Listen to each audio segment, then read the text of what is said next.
चलिए प्रार्थना करते हैं। स्वर्गीय पिता, इस मौका के लिए आपको बहुत बहुत धन्यवाद देते हैं। हम अभी तेरे वचन को सीखने जा रहे हैं। हमें बुद्धि और ज्ञान दे ताकि अच्छी तरह समझकर सीख सकें। हमारे पापों को क्षमा कर। छोटी प्रार्थना यीशु के नाम से मांगते हैं, आमीन। नमस्कार, जय मसीह की दोस्तों। आहार की सीमाएं, तुम्हारी कोमलता सभी मनुष्यों पर प्रकट हो। जो आहार सुधार में विश्वास करते हैं वास्तव में सब बातों में सुधारक नहीं हैं। कुछ लोगों के लिए सुधार का मतलब सिर्फ कुछ चुने हुए हानिकारक खाद्य पदार्थों से बचना मात्र है। वो स्पष्ट तरीके से स्वास्थ्य के नियमों को नहीं समझते हैं। सादगी और संयमित मसीही जीवन में दूसरों के लिए एक आदर्श होना तो दूर, आज भी उनके खाने की मेज स्वास्थ्य के लिए हानिकारक वस्तुओं से भरी रहती है। दूसरा वर्ग सही उदाहरण पेश करने की चाहत से इसके ठीक विपरीत में चला जाता है। कुछ ऐसे लोग हैं जो इच्छा अनुसार भोजन प्राप्त करने में असमर्थ हैं और ऐसे वस्तुओं का प्रयोग करने के बजाय जो इनकी कमी को पूरा कर सके वे कंगालों वाला भोजन अपना लेते हैं। उनका स्वास्थ्य प्रभावित होता है, उनकी उपयोगिता समाप्त हो जाती है और उनका उदाहरण स्वास्थ्य सुधार के पक्ष में बोलने के बजाय इसके विपरीत में गवाही देता है। दूसरे लोग सोचते हैं क्योंकि स्वास्थ्य के लिए साधारण भोजन की आवश्यकता होती है, इसलिए भोजन के चुनाव और बनाने में सावधानी अपनाने की कम आवश्यकता होती है।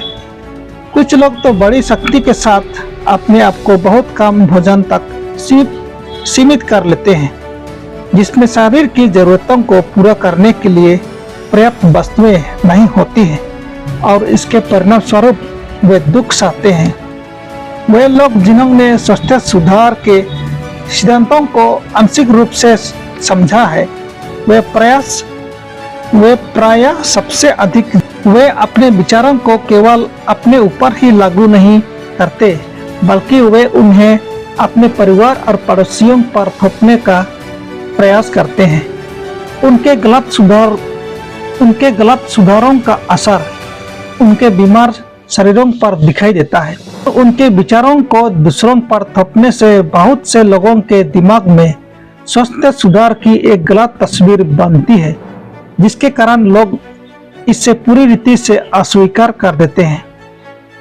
वे लोग जो स्वास्थ्य के नियमों को समझते हैं और जो इसके सिद्धांतों के द्वारा शासित होते हैं वे पेटूपन और प्रतिबंध दोनों की आती से स्वयं को दूर रखेंगे। उनके भोजन का चुनाव केवल भूख मिटाने के लिए ही नहीं परंतु शरीर को बनाने के लिए होता है। वे अपनी प्रत्येक शक्ति को परमेश्वर और मनुष्यों की सेवा के लिए सर्वोत्तम दशा में सुरक्षित रखने की सोचते हैं। उनकी भूख विवेक और तर्क के नियंत्रण में है और वे शरीर और आत्मा दोनों में स्वास्थ्य का इनाम पाते हैं, जबकि वे अपने विचारों को दूसरों पर बलपूर्वक नहीं थोपते हैं। उनका आदर्श जीवन सही सिद्धांतों के पक्ष में उनकी गवाही देता है। ऐसे लोग दूसरों को अधिक प्रभावित करते हैं। आहार सुधार में वास्तव में एक व्यवहारिक बुद्धि पाई जाती है। इस विषय का गहराई और विस्तार से अध्ययन किया जाना चाहिए और किसी को भी केवल इसलिए दूसरों की आलोचना नहीं करना चाहिए कि उनका व्यवहार सब बातों में उसके साथ मेल नहीं खाता है। प्रत्येक की आदतों को नियंत्रित करने के लिए एक ऐसा टिकाऊ नियम बनाना संभव नहीं और किसी को भी अपने आप को सबके लिए एक मापदंड नहीं समझ लेना चाहिए। सभी लोग एक जैसा खाना नहीं खा सकते हैं। जो खाद्य पदार्थ एक व्यक्ति के लिए स्वादिष्ट और लाभदायक है वही दूसरे के लिए बेस्वाद यहाँ तक कि हानिकारक भी हो सकते हैं। कुछ लोग दूध का सेवन नहीं कर सकते जबकि दूसरों के लिए ये खूब फलता है। कुछ लोग मटर और सेम को नहीं पचा सकते जबकि दूसरों के लिए ये स्वास्थ्यवर्धक हो सकती हैं। कुछ लोगों के लिए मोटे अनाज से तैयार खाना अच्छा लगता है जबकि दूसरे इसका प्रयोग नहीं कर सकते हैं। जो लोग गांवों में या गरीबी के क्षेत्र में रहते हैं जहाँ फल और सूखे मेवों का मिलना दुर्लभ है, उनसे यह निवेदन नहीं करना चाहिए कि वे अपने आहार में से दूध और अंडे निकाल दें। यह सत्य है कि जो मांसाहारी लोग हैं और जिनमें पशु प्रवृत्ति पाई जाती है, उन्हें उत्तेजना प्रदान करने वाले खाद्य पदार्थों से बचने की आवश्यकता है।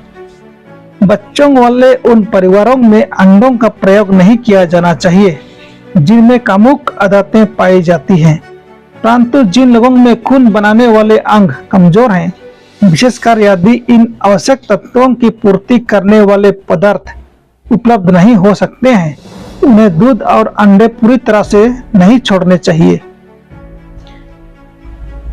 फिर भी इस बात का ध्यान रहे कि दूध को स्वस्थ गायों से और अंडे स्वस्थ पक्षियों से ही प्राप्त किए जाएं, जिनकी अच्छी तरह से देखभाल की गई है, और अंडों को अच्छी तरह पकाना चाहिए जिससे वे आसानी से पक जाएं। आइए प्रार्थना करते हैं।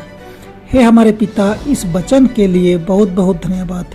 हमें वचन को अंतःकरण में रखने के लिए समर्थ दे और अपने लिए और दूसरों के लिए फायदे में ला सके। छोटी प्रार्थना यीशु के नाम से मांगते हैं, आमीन।